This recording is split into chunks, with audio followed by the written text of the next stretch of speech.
오늘 우리 같이 함께 나눌 우리 말씀의 주제가 사실은 차별, 편견이라고 하는 이 야고보서 2장의 말씀을 저희가 같이 나눠야 되는데, 오늘 우리 참 어떻게 보면 정말 언론에 잘 비치지 않는다라고 말씀하셨던 부분이 맞는 것 같은데, 우리 하담의 이 이야기들을 들으면서 우리 안에 가지고 있는 편견이라고 하는 부분들이 참 얼마나 또 무서운가, 또 그리고 본인이 원치 않았지만 그런 일들 가운데서 평생 사실 누구에게도 나눌 수 없는 고통과 아픔을 가지고 살아가는 우리의 이웃들이 우리 주변에 참 많구나라고 하는 것들을 새삼스럽게 보게 됩니다. 네, 우리 오늘 야고보서 2장의 말씀을 가지고 우리가 같이 나눌 텐데요. 오늘 우리 이효로 스님님 나눠주신 이야기도 있지만, 사실은 우리 사회의 곳곳에서 얼마나 이렇게 많은 작고 크고 하는 편견들이 있는지, 그리고 한국 사회가 이런 부분들이 얼마나 더 심화되고 있는지 한 주간 참 고통스럽게 느꼈던 시간이 아니었나 싶습니다. 이번 주, 지난주였었나요? 이번 주까지 우리 언론을 떠들썩하게 했던 일이 있으시죠? 대한민국의 사람은 1%밖에 없다라고 이야기한 우리 교육부의 고위 공직자의 발언이 한국 사회 전체를 들끓게 했던 한 주였습니다. 곳곳에서 나는 사람이 아니고 나는 돼지요, 나는 개요 이렇게 하면서 이것들을 희화하기도 하고 했었지만, 사실 정말 놀랍지요. 다른 부서도 아니고 이 나라의 교육부의 교육 정책을 총괄하는 고위 공직자요, 또 박사학위까지 받으셨던데, 그분께서 하셨던 이야기가 이 신문제를 공고하게 해야 된다. 그리고 99%의 민중은 먹고 살게만 해주면 되는 거 아니냐. 그리고 본인은 그 1%가 되기 위해서 노력하는 사람이다. 이런 정말 너무 놀라운 발언들을 하셨다는 거에 정말 놀라게 됩니다. 근데 사실 이 이야기가 우리 가운데 놀랍지 않은 것은, 오늘날 우리 사회가 이 고위공직자의 이런 발언이 무색할 정도로 느껴지는 정말 너무나 놀라운 일들이 너무 많이 벌어지고 있다는 것입니다. 이미 금수전에 흑수전에 이런 이야기들을 할 뿐만 아니라 새로운 신분 사회가 도래한 게 아니냐. 그래서 외모, 학벌, 성별, 나이, 지역 이런 부분들이 있습니다. 실제로 임대 아파트를 살고 있는 많은 사람들과 그 임대 아파트 주변의 사람들 가운데 담장을 쌓고, 또 학군이 같이 배치되는 것들에 대해서 학부모들이 반대하며 하는 이 일들을 보게 되면, 과연 이것이 이 고위공직자의 발언인가, 아니면 정말 이것들을 우리의 피부로 느끼며 사는 우리의 현실인가라는 생각이 들게 되죠. 근데 과연 이런 일들이 한국 사회만 그런가라는 고민을 해보게 됩니다. 왜냐하면 오늘날에도 우리가 아는 것처럼 저 이스라엘과 팔레스타인의 문제들, 또 IS의 여러 만행들의 일들 가운데, 또 지금 미국 사회에서 벌어지고 있는 흑백 갈등의 일들을 보게 되면, 사실은 이렇게 차별을 갖는 것, 편견을 갖는 것이 지구상 곳곳에서 오늘날 굉장히 큰 문제가 되는구나라고 하는 것들을 보게 됩니다. 우리 이 시간에 영상을 하나 볼까 합니다. 이미 많은 분들이 보신 영상인데, 저도 눈여겨본 영상인데요. 이 영상 보고 우리 같이 말씀 이어서 나가겠습니다.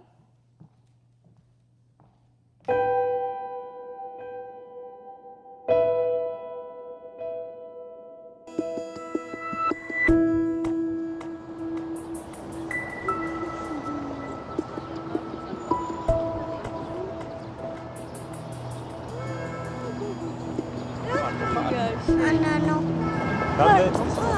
yksi. Акахлы скоро. Ты потерялась?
მურე ბირო წამისვარ და ჭურჭყანი რომ აცვია მეწყენა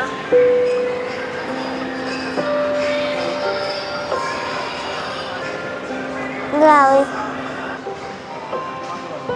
წადის რომ მეუნებოდა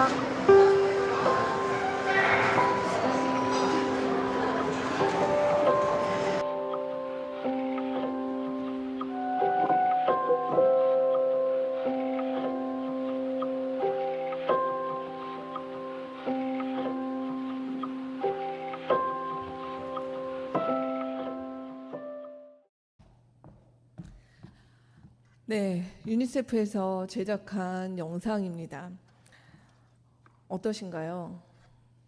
뭐 한국뿐만이 아니라 우리 영상에서 보여주는 이야기가 아이가 더 이상 촬영을 진행하지 못하고 너무 당황해서 촬영을 중단했는데 같은 아이였습니다. 그럼에도 불구하고 이 아이가 어떤 외모와 모차림에 따라서 사람들의 대우와 이런 부분들이 이렇게 달라지는 부분들, 사실 이것은 우리가 아까 봤던 교육부 교육정책에 제가 말씀드렸던 그 사람의 이야기가 우리 마음 가운데 뜨끔한 것이 사실 이런 일들이 우리 가운데 너무나 일상 가운데 벌어지는 일들이다라고 하는 부분이죠. 오늘 야고보서 2장의 말씀, 우리는 좀 무거운 마음으로 우리가 이 본문을 좀 읽어야 될 것 같습니다. 하나님께서 우리 가운데 무엇이라고 말씀하시는가? 야고보서 2장 1절에서 26절까지 저랑 한 절씩 교독하도록 하겠습니다. 나의 형제자매 여러분, 여러분은 영광의 주 예수 그리스도를 믿고 있으니 사람을 차별하여 대하지 마십시오.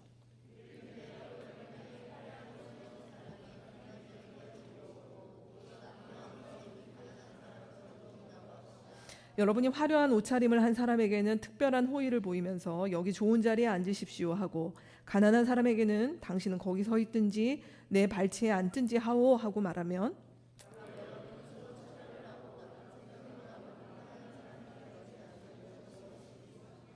사랑하는 형제자매 여러분, 들으십시오. 하나님께서는 세상에 가난한 사람을 택하셔서 믿음에 부요한 사람이 되게 하시고 하나님을 사랑하는 이들에게 약속하신 그 나라의 상속자가 되게 하시지 않았습니까?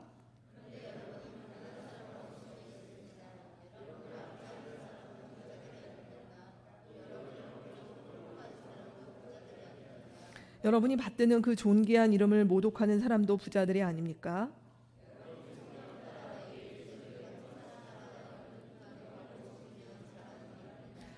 그러나 여러분이 사람을 차별해서 대하면 죄를 짓는 것이요, 여러분은 율법을 따라 범법자로 판정을 받게 됩니다.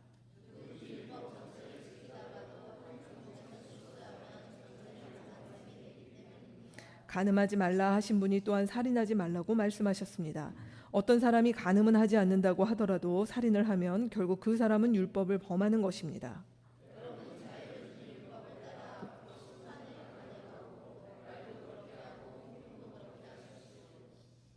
심판은 자비를 베풀지 않는 사람에게는 무자비합니다. 그러나 자비는 심판을 이깁니다. 네, 잠시요. 먼저 13절까지만 우리가 같이 먼저 보도록 하겠습니다. 오늘 야고보서 2장의 말씀은 사람을 차별하여 대하지 마십시오, 그렇게 이야기합니다. 왜 이렇게 이야기하는가? 물론 우리가 아는 것처럼 우리가 이제 사람을 편견 없이 대하는 것, 그것이 굳이 하나님을 믿지 아니하더라도 우리가 양심이 있고 또 사람에 대한 인권의식이 우리 가운데 생기기 시작하면 자연스럽게 벌어지는 일일 것입니다. 근데 오늘 성경은 우리 가운데 이야기합니다. 우리는 그러한 이유를 넘어서는 더 중요한 이유가 있다라고 이야기하는 것이죠. 그 이야기로 오늘 야고보 사도는 무엇이라고 얘기하냐면, 우리는 바로 하나님을 믿기 때문이다라고 이야기하고 있는 것입니다. 오늘 1절 말씀에 보면 이 야고보 사도는, 우리 지난주에 나눈 것처럼 이 야고보는 예수님의 동생 야고보입니다. 그는 예수님께서 이 땅에 살아계실 동안은 자기의 형인 예수가 그렇게 부끄럽고 사실 자랑스럽지 않았던 것 같아요. 복음서의 내용들에 얼핏 나오는 이야기들을 보면 그렇습니다. 근데 예수께서 이 땅에 오셔서 하신 일을 이해하고 부활하신 후에 야고보와 그의 제자들이 성령을 받고 난 이후에 야고보 사도는 알게 된 것이죠. 그 예수님이 누구신지. 그는 나의 육신의 형으로 이 땅 가운데 계셨지만 그는 이제 누구로 계시는가? 영광의 주 예수 그리스도로 계시다라고 1절을 시작하면서 이 야고보 사도가 이야기하고 있는 것입니다. 지금 야고보 사도는 예수님이 어떻게 계시다고요? 영광의 주 그리스도로 계시다는 것입니다. 이 그리스도라고 하는 말을 메시아로 한번 바꿔보면 영광의 주 메시아로 지금 계시다라고 하는 것을 야고보는 인식하고 있는 것입니다. 자, 여러분의 지금 생각 속에 예수님 뭘 하고 계십니까? 예수님은 어떤 모습으로 계신가요? 예수님은 아직도 십자가를 지고 계시고, 예수님은 아직도 무덤 가운데 계시고, 예수님은 아직도 이 땅 가운데 오셔서 사람들에게 비난을 받고 그랬던 모습으로만 계십니까? 야고보는 그랬던 예수님이 이제 십자가에서 예수님께서 하신 그 유명한 말씀이 있으시죠? 어떻게 하셨다고요? 다 이루었다. 뭘 다 이루셨다는 것입니까? 이 깨어진 세상, 사람을 차별하고 구분짓고 하는 이 세상의 이 모든 것들을 깨트리고 하나님의 나라가 시작되는 그 일을 위해서 내가 다 이루었다라고 말씀하시고 예수는 지금 영광 가운데 계십니다. 그래서 이 땅 가운데 시작된 이 죄로 말미암아 정말 지난하게 있었던 차별과 편견과 죄로 인한 그 모든 고통들을 이제는 종식시키고 새로운 다스림, 새로운 하나님의 나라가 시작되는 그 일을 하시는 주로 영광의 주로 우리 가운데 계시다. 야고보 사도는 바로 이 예수 그리스도를 바라보고 있는 것입니다. 근데 그 예수님이 오셔서 우리 가운데 어떤 일을 하셨습니까? 오늘 말씀의 5절에 우리가 같이 읽었는데 5절 말씀에 보면 예수님이 무슨 일을 하셨는가 하면 이 땅에 오셔서 이 땅 가운데 가난한 사람들을 택하셔서 믿음에 부요한 사람들이 될 수 있는 길을 여셨다라고 이야기를 합니다.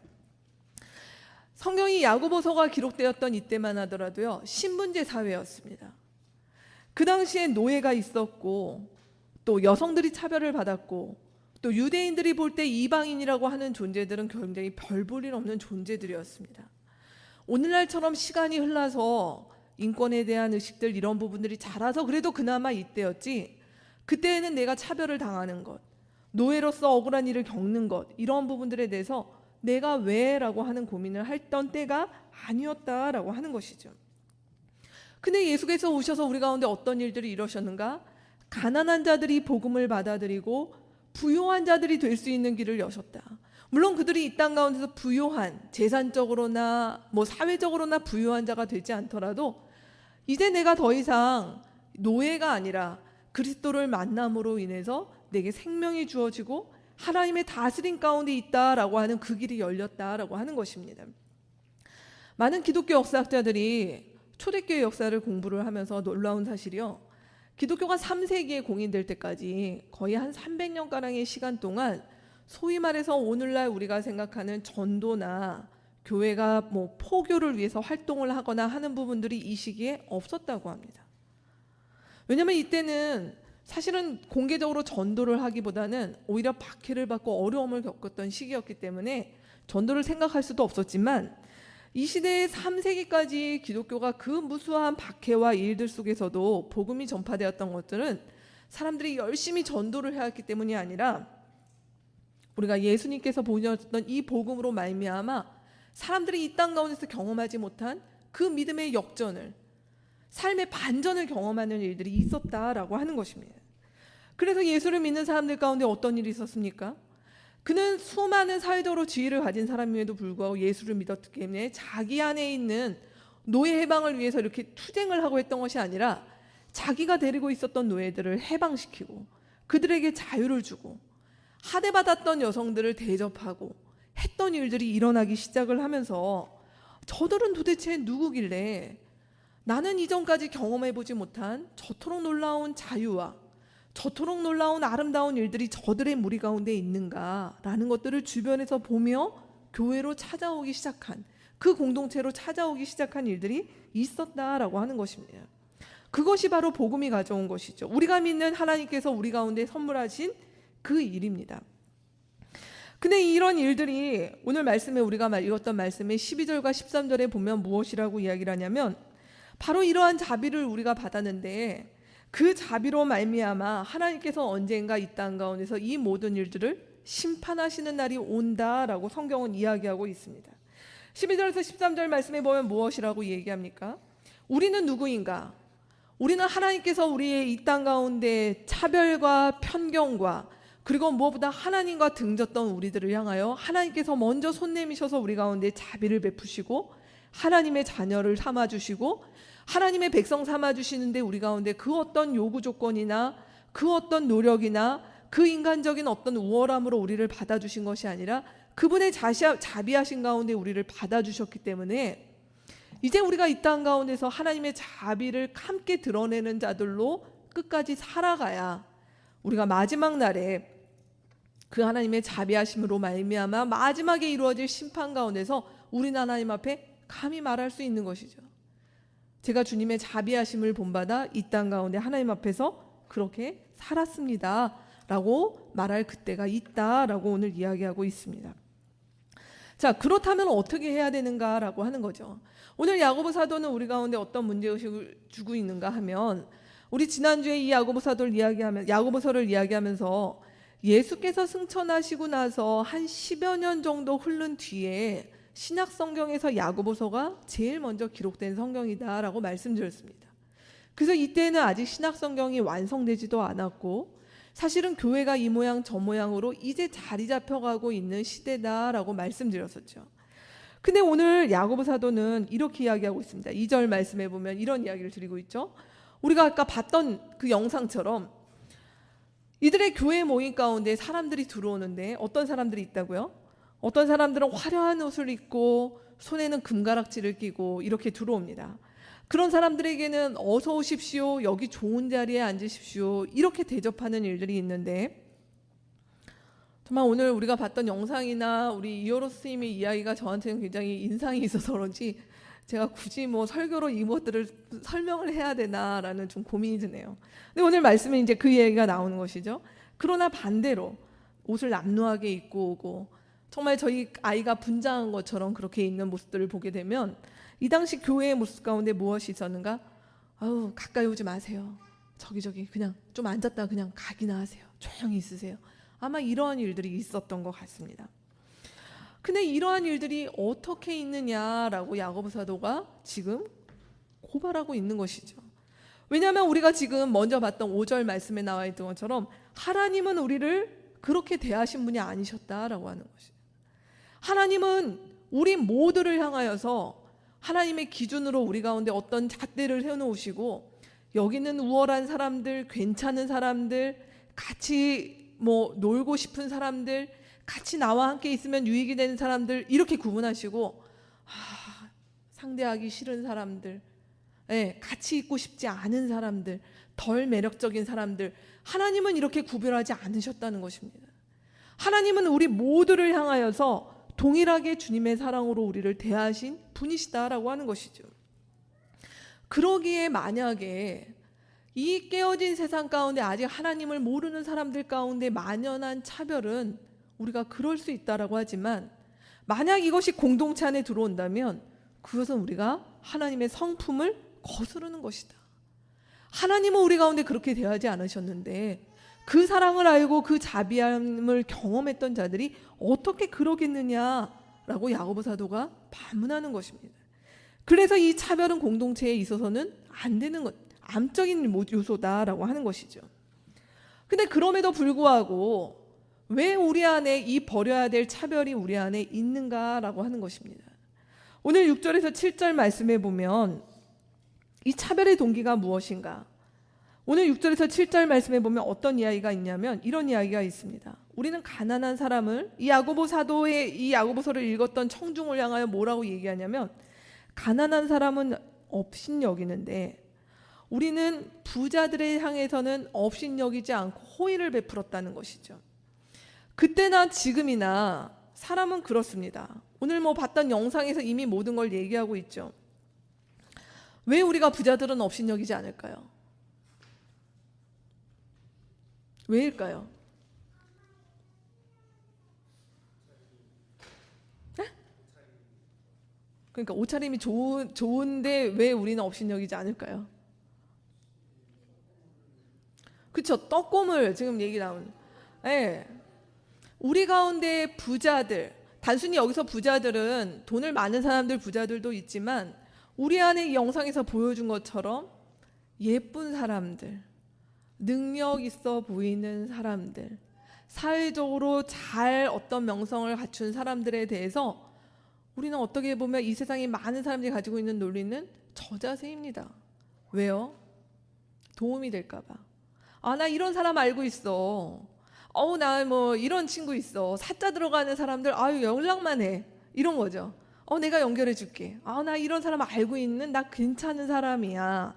라고 하는 부분들이 우리의 마음 가운데 기본적으로 있다는 것입니다.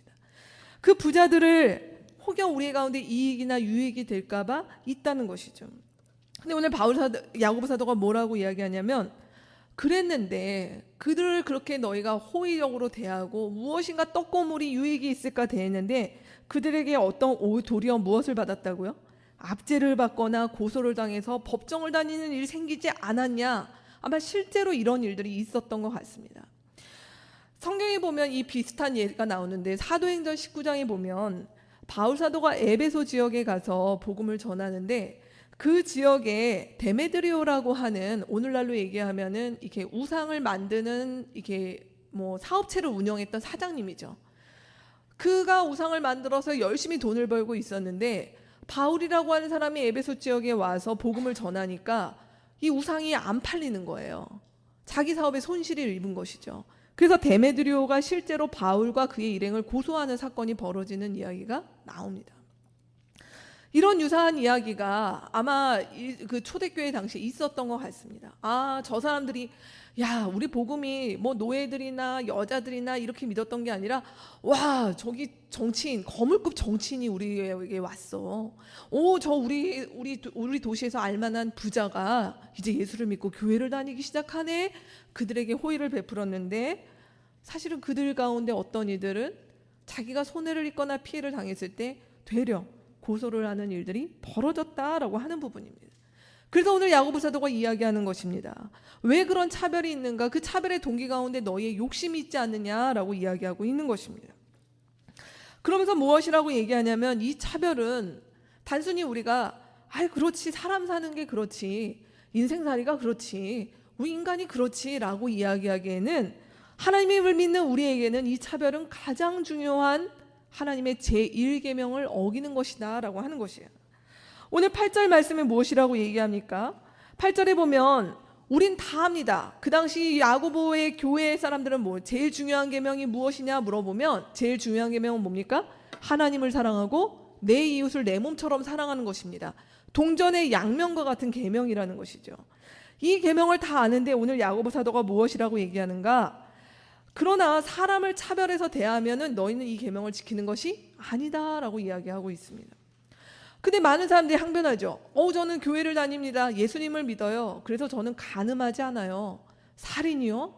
저는 그런 거 한 적 없어요. 야고보 사도가 이렇게 이야기하고 있는 것이죠. 간음하고 살인하지 않는다? 좋다. 그러나 사람을 사랑하지 않는 것, 그래서 사람을 편견하여 대하는 것, 그렇다고 한다면 너가 다른 많은 계명을 지켰다 하더라도 하나님의 계명 중 가장 중요한 것들을 놓쳤게 되면 그것은 하나님 앞에 올바르지 않은 것이 아니냐라고 이야기하고 있는 것입니다. 그래서 오늘 이 세 가지 이유, 차별이라고 하는 것은 사람은 누구나 그럴 수 있지. 나는 약하니까. 이 세상에서는 그런 논리로 얘기할 수 있을지 몰라도 하나님의 백성에게는 이 차별이라고 하는 것은 하나님의 성품에 반대되는 것이요, 여전히 우리가 버리기로 한 자기 중심성과 욕심을 유지하는 것이요, 그리고 하나님 앞에서 제1계명을 어기는 것이다 라고 이야기하고 있는 것입니다. 그럼 어떻게 해야 되는가 라고 하는 부분이죠. 우리가 아직 안 읽은 우리 14절부터 나머지 26절까지의 말씀 한 번 더 같이 읽도록 하겠습니다. 제가 14절 읽을게요. 나의 형제자매 여러분, 누가 믿음이 있다고 말하면서 행함이 없으면 무슨 소용이 있겠습니까? 그런 믿음이 그를 구원할 수 있겠습니까?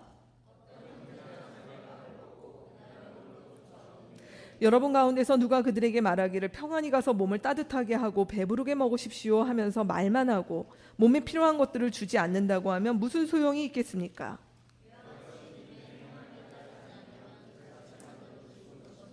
어떤 사람은 이렇게 말할 것입니다. 너에게는 믿음이 있고 나에게는 행함이 있다. 행함이 없는 너의 믿음을 나에게 보여라. 그리하면 나는 행함으로 나의 믿음을 너에게 보이겠다.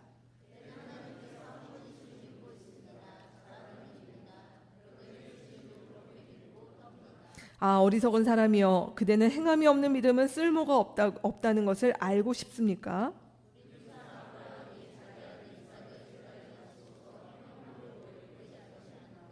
그대가 보는 대로 믿음이 그의 행함과 함께 작용을 한 것입니다. 그러므로 행함으로 믿음이 완전하게 되었습니다.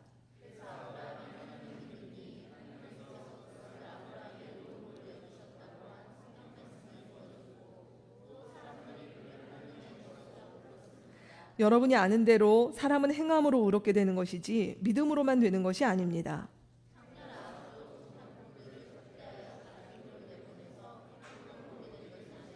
같이 읽겠습니다. 영혼이 없는 몸이 죽은 것과 같이 행함이 없는 믿음은 죽은 것입니다. 네. 오늘 14절에서 26절 말씀에 그렇다면 우리가 하나님의 공동체를 세우는 것이 무엇인가라고 얘기할 때 믿음에 대한 이야기를 다시 하고 있습니다. 오늘날 교회 안에 믿음이라고 하면 그 믿음은 사실은 굉장히 어떤 뭐라고 할까요? 우리 마음 가운데 있는, 교회의 표현으로 얘기하면 우리 영혼 가운데 있는 변화, 우리 마음 가운데 있는 어떤 느낌 정도로 믿음을 이해하는 경우가 많은 것 같습니다. 근데 이 야고보 사도는 무엇이라고 이야기하냐면 믿음은 그런 것이 아니다. 믿음은 움직이는 것이다. 보이는 것이다. 행동하는 것이다. 이렇게 이야기를 하고 있는 부분인 것입니다. 오늘 먼저 14절부터 17절 말씀에 보면 사실 이 말씀을 읽으면 좀 웃음이 나오지 않으시나요? 교회에 이런 일들이 실제로 있었던 것 같습니다. 공동체 안에 헐벗고 먹을 것조차 없는 지체가 있었습니다. 근데 사람들이 이렇게 얘기한다는 것이죠. 가서 평안히, 마음을 평안히 먹으세요. 하나님께서 양식을 주실 것입니다. 몸을 따뜻하게 하셔야죠. 옷도 챙겨 입으셔야죠. 아유, 어쩌면 좋아요. 아유, 너무 마음이 안 좋네. 이렇게 한다는 것입니다. 지금 여러분 다 웃으셨어요. 네, 여러분 왜 웃으셨습니까? 말이 안 되는 것이잖아요. 그러면 그 사람에게 가서 해줘야 될 것은 무엇이라고요?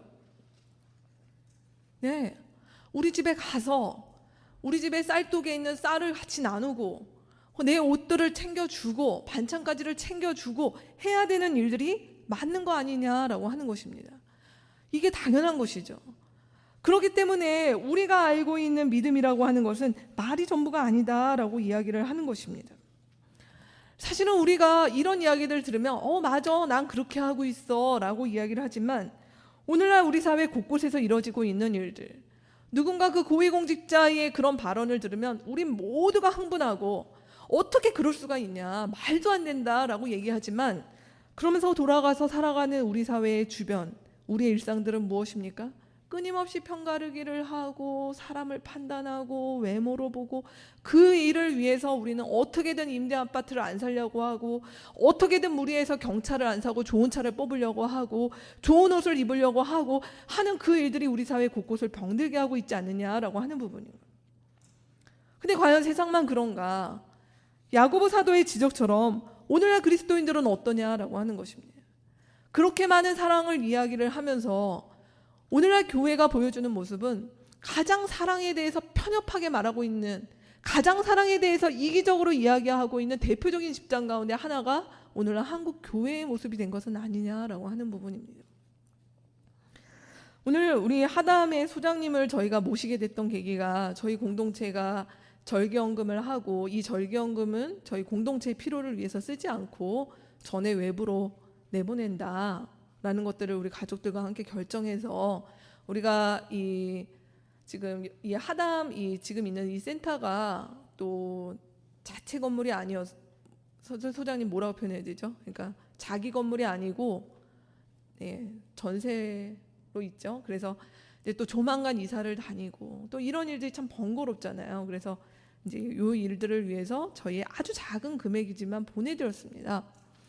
그러면서 우리가 도대체 이 우리의 작은 물질이 뭘 위해서 쓰여지고 있는가를 좀 같이 듣고 싶어서 오늘 이렇게 발걸음을 하게 부탁을 좀 드렸던 일이 오늘 같이 나눴던 일들인데요.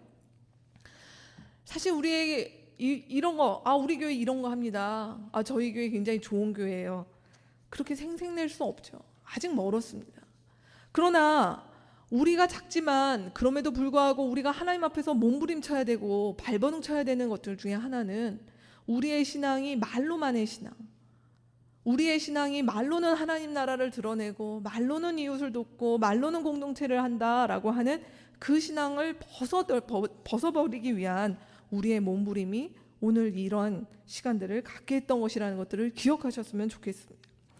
두 번째, 이렇게 말뿐만이 아니라 우리의 공동체는 지식에 머무르는 것으로도 할 수 없다. 지식에 머무르는 정도의 믿음으로도 공동체를 세울 수 없다라고 오늘 야고보 사도가 이야기하고 있습니다.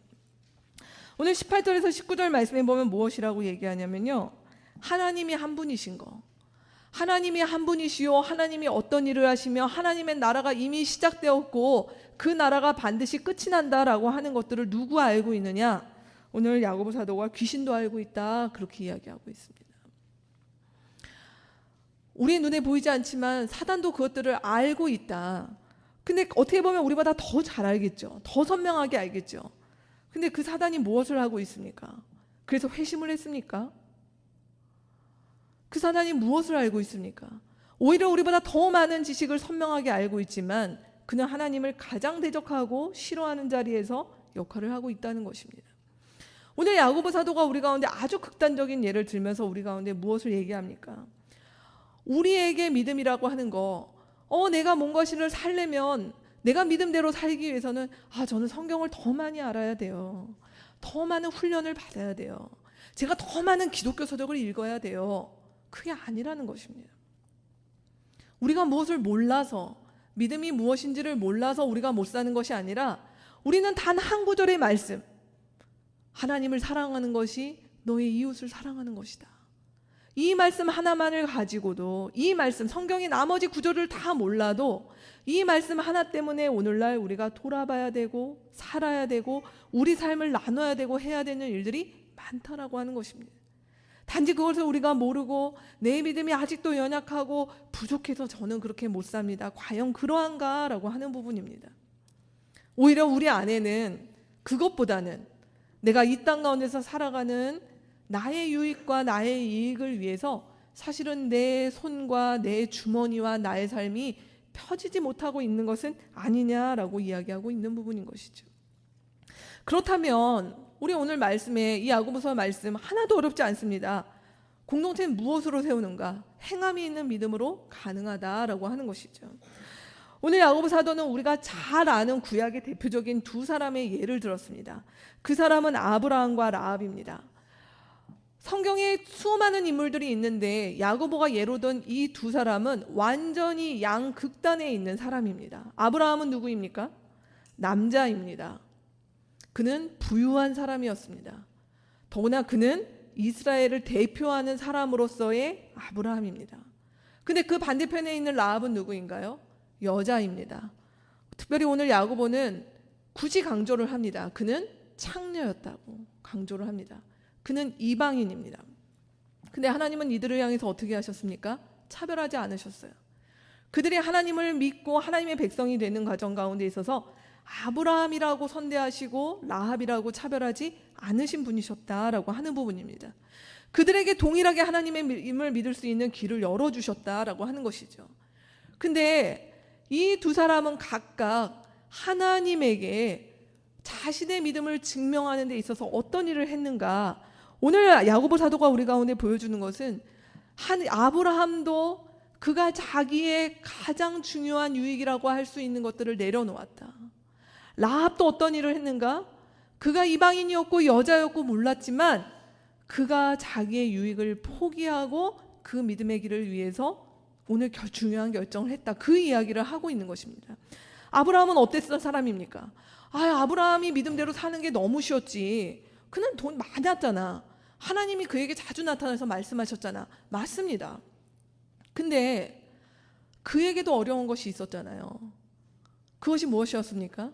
하나밖에 없는, 정말 어렵게 낳은 그 하나밖에 없었던 그 아들을 하나님께 바치라라고 얘기했을 때 사실은 아브라함을 향하여서 세상의 많은 기준과 이 세상의 유익의 기준을 보면 말도 안 되는 이야기죠. 어떻게 얻은 아들인데 그 아들을 하나님께 드리겠습니까? 근데 창세기와 히브리서와 곳곳에서 아브라함에 대해서 뭐라고 얘기합니까? 아브라함이 무엇을 봤습니까?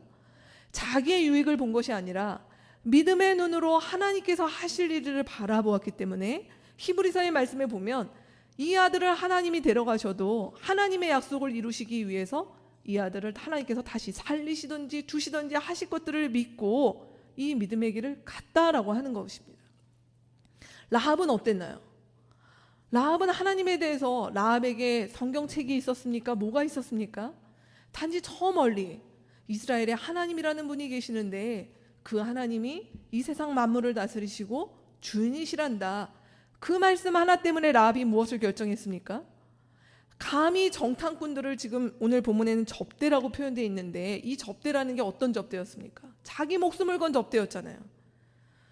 적의 스파이를 데려다 자기 집에 가뒀던, 만에 하나 그것이 잘못되었으면 이 가족은 몰살당하는 위기에 있었던 것을 지금 라합은 감행하며 나아갔다는 것입니다. 자기의 유익을 포기하고 믿음의 길을 갔던 두 사람의 이야기를 오늘 들고 있는 것입니다. 오늘 야고보가 무엇을 얘기합니까? 우리가 누군가를 차별 없이 대하는 것, 하나님께서 하신 일을 믿고 다른 사람을 편견 없이 대하는 것은 내가 자기 수양이 많이 되고 내 인격이 훌륭하고 내게 사랑이 넘쳐서 가능한 것이 아니라 반드시 아브라함과 라합처럼 우리 각각의 삶 가운데서 내 유익을 포기하고 하나님께서 하실 일들을 향해서 보는 사람들만이 그거를 넘어갈 수 있다라고 이야기하고 있는 것입니다. 오늘 시간 관계상 막 설교를 지금 막 빨리 지금 달리고 있는데요. 제가 여러분의 설교 안에 올해 2016 만해상 수상을 하신 마리안느 마르가레트 수녀라고 하는 두 분의 기사를 여러분께 실어왔습니다. 이미 여러분들 언론에 이분들의 이야기가 많이 노출되어서 우리나라의 소록도라고 하는 곳에 한센병을 앓는 사람들의 이 집단 이 거주지가 있죠. 이 두 수녀가 오스트리아에서 43년간 20살 꽃다운 젊은 나이에 한국에 와서 43년간 이들을 돌보다가 조용히 가버리셨습니다. 폐가 되기 싫다. 근데 이제 이분들에게 한국에서 뒤늦게 이제 뭐 수상을 하고 훈장을 하면서 이제 기사화돼서 알려졌던 이 이야기가 있죠. 세상에 많은 사람들은 신기해합니다. 그리고 정말 훌륭하다. 그런 분이 있구나. 대단하다. 어떻게 그랬을까? 그 꽃다운 나이에 정말 대단하네. 나 같은 사람은 할 수가 없어. 저런 사람은 정말 하나님이 보낸 천사일 거야. 이게 많은 사람들이 이야기하는 것입니다. 근데 이 두 수녀님이 했던 이야기 중에 무슨 이야기가 있냐면 제가 거기 실어드렸는데 이런 이야기가 있습니다. 난 예수님 뜻 따르고 복음 따라서 산 거니까 특별한 게 없어요. 저는 이 말이 정말 하나님의 나라를 알고 하나님이 누구신지를 아는 사람들의 고백이다라고 보여집니다. 정말 나는 내 인생을 헌신했어. 내가 나의 젊음과 나의 결혼과 내가 이 땅에서 누릴 수 있는 많은 것들을 포기하고 난 정말 그런 인생을 살았어 라고 얘기했다면 이분들 43년을 하실 수 없었을 거예요. 죄송하지만. 근데 그냥 묵묵히 그 사람들을 친구로 여기고 그렇게 했던 그 비밀 중에 하나가 무엇이냐면 이 수녀님이 예수님이 누군지 제대로 알았다는 것이죠. 하나님의 나라가 무엇인지 제대로 알았다고 하는 것이죠. 지난주에 김영구 목사님이 우리 일산에 오셔서 연합집회 때 말씀을 전하셨는데 저는 정말 그 얘기를 들을 때마다 가슴속이 시원하고 정말 사이다를 한 잔 마신 것 같은 느낌이 드는데 그 말씀 가운데 어떤 이야기가 있었냐면 하나님 나라를 위해서 사는 것이 왜 헌신이냐 상식이지 라는 표현이었어요. 우리가 복음을 제대로 알기 시작하면 어떤 일들이 됩니까? 이 세상 나라가 사람을 차별하고 이 세상을 깨트리고 사람을 고통스럽게 죄악 가운데 몰고 가는 이 세상 나라는 이미 예수께서 오시고 부활하심으로 끝났다라고 하는 것입니다. 세상 얘기로 말하면 이미 어떤 회사가 망했다는 것이에요. 어떤 학교가 망했다는 것이에요.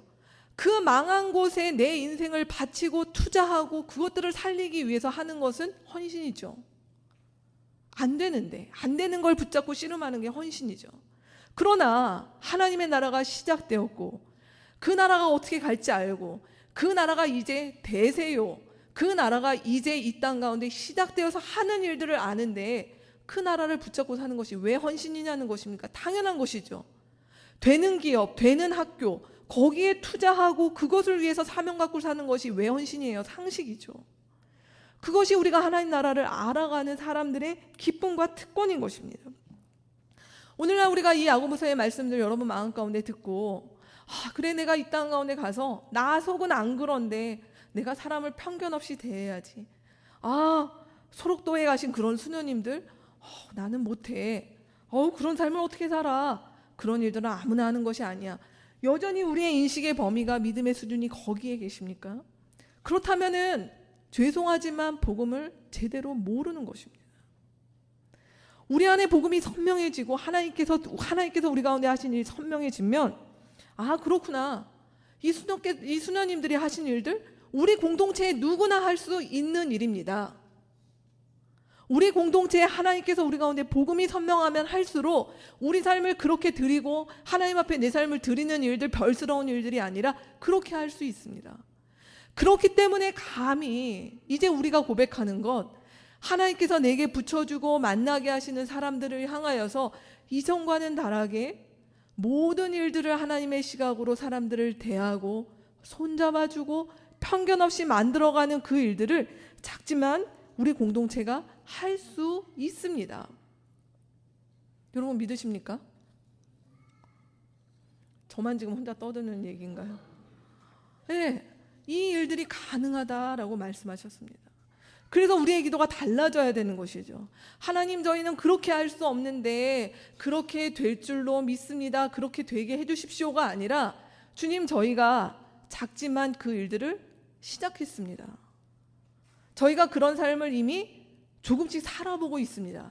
근데 하나님, 저희 공동체가 10년이 지나고 20년이 지나면 하나님, 우리는 그런 일들을 하나님 더 할 것입니다. 더 튼튼하게, 더 멋지게 할 것입니다. 우리의 고백과 기대와 믿음은 그렇게 나아가야 되는 것 아니겠습니까? 말씀을 맺죠. 오늘 이 시대에 살아있는 믿음, 살아있는 공동체, 많은 곳들이 공동체를 추구하고 우리가 뭔가 대안적인 삶, 대조사회가 되기를 꿈꾸지만 그것이 우리 안에 어떤 것들로 되는 것이 아니라 우리 안에 복음이 선명해지기 시작하면 그 복음이 우리 가운데 이 일을 가능케 합니다.